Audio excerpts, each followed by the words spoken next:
They've been doing this for years. It's nothing new. Pay close attention.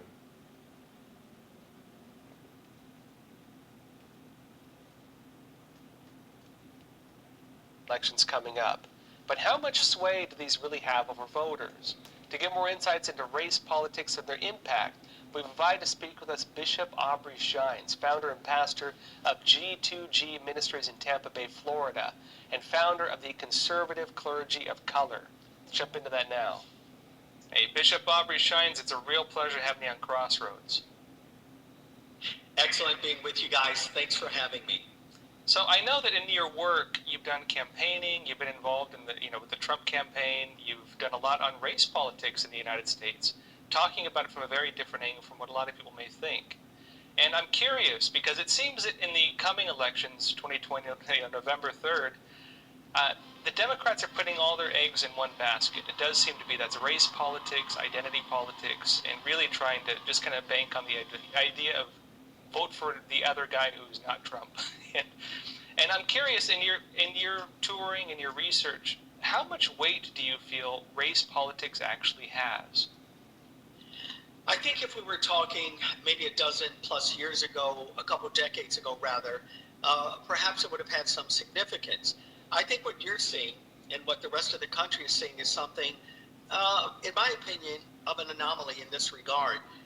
For instance, I, as an individual, I travel for Trump. My group, CCC, or Conservative Clergy of Color, we don't endorse any candidate actually at all. But several years ago, when I was traveling for then candidate Trump, I already began to see this emergence. We began to see black, white, Hispanic that really began to divorce themselves, and especially white women begin to divorce themselves from the party of the Democratic Party. Now, take, for instance, right now, they're putting, and I'll use your metaphor, all of their eggs in this one basket. What we're reminding all Americans, especially black and brown people in America, it was the same party right now that is still playing this race game. They're the same party that during the time of our Constitution trying to be ratified and or opposed rather that, it was the same party that really forbade the 13th, 14th, and 15th Amendment unanimously. They didn't want blacks to vote. They always identified people as a entity or a color. So there was always this segregation that's part of the historical landscape of the Democratic Party. This is nothing new here, by the way, unfortunately. Well, I don't see anything really is changing, because when you look at it, they not only fought 13th, 14th, and 15th Amendment, they gave you slavery, they gave you the Jim Crow laws, and they fought against even the Civil Rights Bill. Now, again, I get the president signed it at the time because he was outnumbered, but yet he's on record for being someone that even opposed it, even post. Well, do we not still see the same element? Consider Joe Biden. Has he not recently just made the comment that, hey, look, if you're black and you don't vote for me, boy, that sounds like something very reminiscent of, at least to me, understanding history, of a party that always continues to see people not in a Judeo-Christian ethos, but identify them with gender, identify them with their ethnicity. We just don't subscribe to it at all. And this is why I believe that we're seeing the polls shifting as it relates to black and brown people that, at least historically for the last 40, 50, 60 years, that have not voted for the Democrats. All of a sudden they're looking now at the GOP, and I think even as of today, the numbers are somewhere up 30 to 34%, that they're saying, you know what, we're going to go into a different direction. Now, whether that lives out or not during November 3rd, we're going to all see. But I can tell you from being on the ground level, grassroots issues, we're seeing these things beginning to transform, especially in the minds of black and brown people. So the race identity issue, not working that well right now for the Democratic Party. Now, I know some people would point to the protests and riots that really swept across the country. Because, they did look like at least a lot of people. I can tell you a few different things. Epoch Times, we had reporters on the ground. It did seem that a lot of the people who were the more violent types are not really voting Democrat. A lot of them actually oppose Biden. And they're really pretty radical groups. We look at the arrests, most of them look like white people. Yeah. And of course there does seem to have been a lot of grassroots people who went out on their own and did protest because they do believe, in these ideas to an extent. But I'm curious though, in meeting with voters, meeting with communities, speaking with black voters, how many of them really do believe in these race politics, and how many of them really do perceive America like it's being portrayed in the media? They don't. I'm telling you, I do countless interviews. I do countless speeches everywhere, all the time. And I actually shepherd 20 plus different ethnic groups. And so I have a real microcosm of America every single weekend. And I get a chance to hear it. I have those that are PhDs, but I also have those that have been incarcerated for long periods of time, various reasons. This race thing is really not gelling with Americans because they're looking at bottom line issues. Take, for instance, education. Even here in the state of Florida, when this current governor got elected, and again, mass media doesn't like talking about this, but it was the 18% of black women that actually put Governor DeSantis in office. Why? Because we made sure that issues like school choice was on the ballot.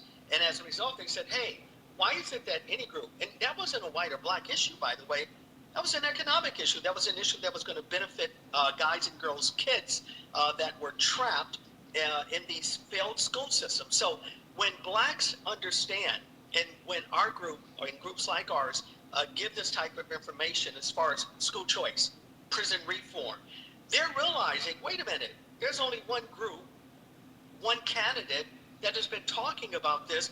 Why are we still doing the same thing we've been doing for 70 years? We never saw this result. And now we're even looking at guys that have been in the entertainment industry. I don't subscribe to their music and their sexist ideas as they express it through lyrics, but I'm having to pause and applaud the fact that they are also awakening, saying, hey, what we've been doing for 70 years have not been working at all. We better begin to look at another party, because this other party that we've been loyal to, they only come around every 4 years. They never saw an improvement in their economic base. And all of a sudden, for the first time in America, black and brown and whites as well, we've never seen pre-COVID-19.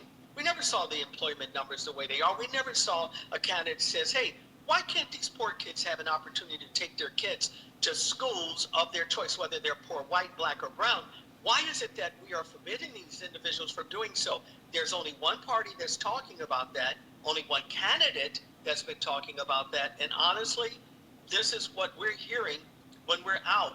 And this is why I believe that you're seeing this shifting in the polls, because people are awakening, excluding the mainstream media not helping by simply reporting the news. They're still getting their news from alternative sources like ours, and we are making an impact. I'm not boasting when I say it. I know there are other groups, but I'm telling you, when we give them this information and when we begin to help them juxtapose the various failed policies of the past, we're seeing black and brown people say, you know what, we're going in a different direction here. That's why I really believe you're seeing the type of trending that you're looking at right now.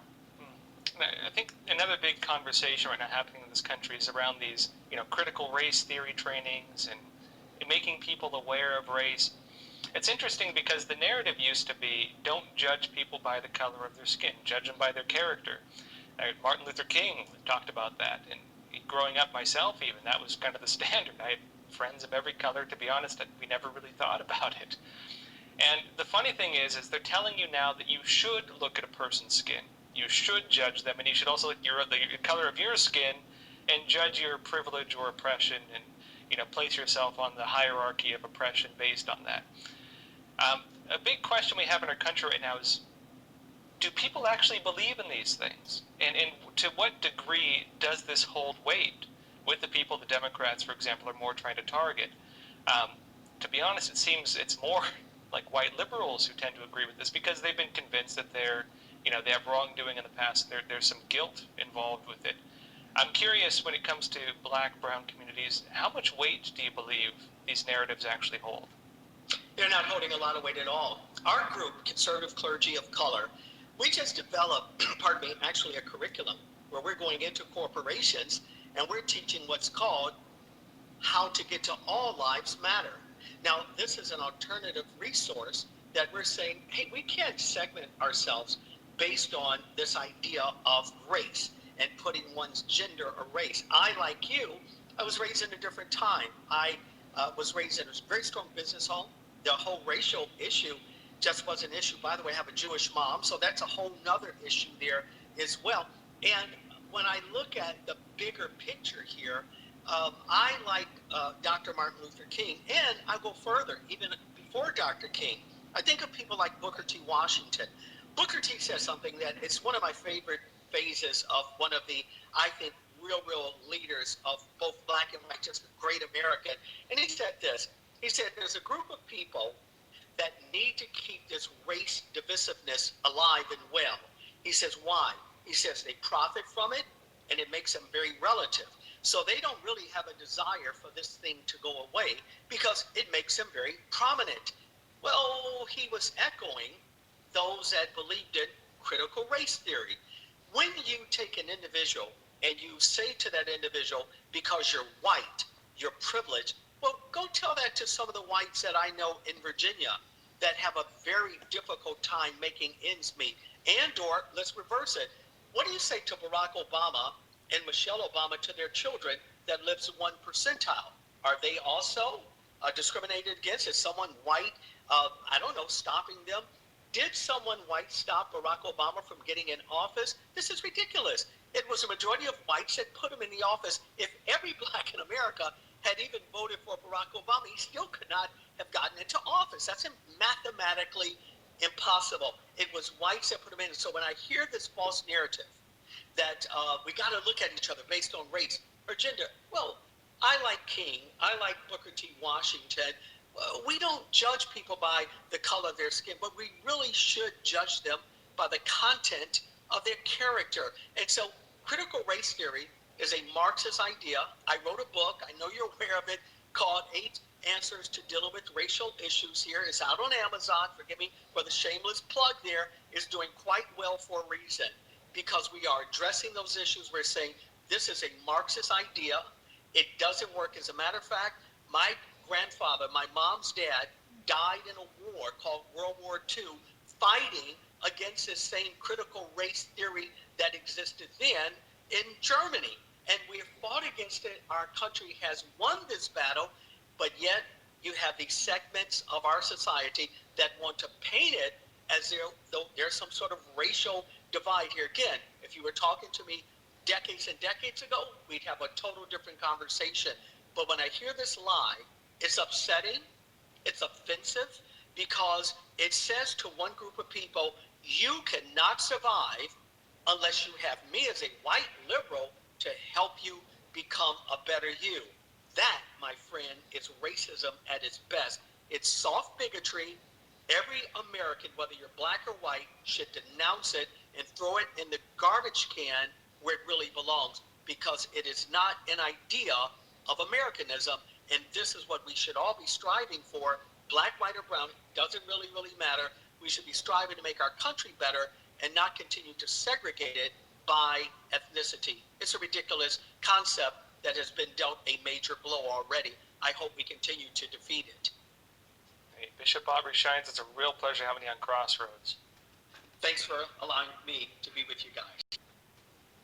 So, what the Democrats are doing, identity politics, what LeBron James is sponsoring and all that, and the NBA, and all them college teams, and I feel like this identity politics.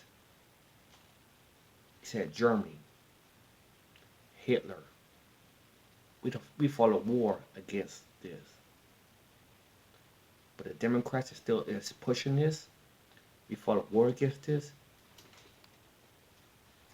There's no secret, because like I've been showing on my other videos, they are the real racists. They are the real Marxists.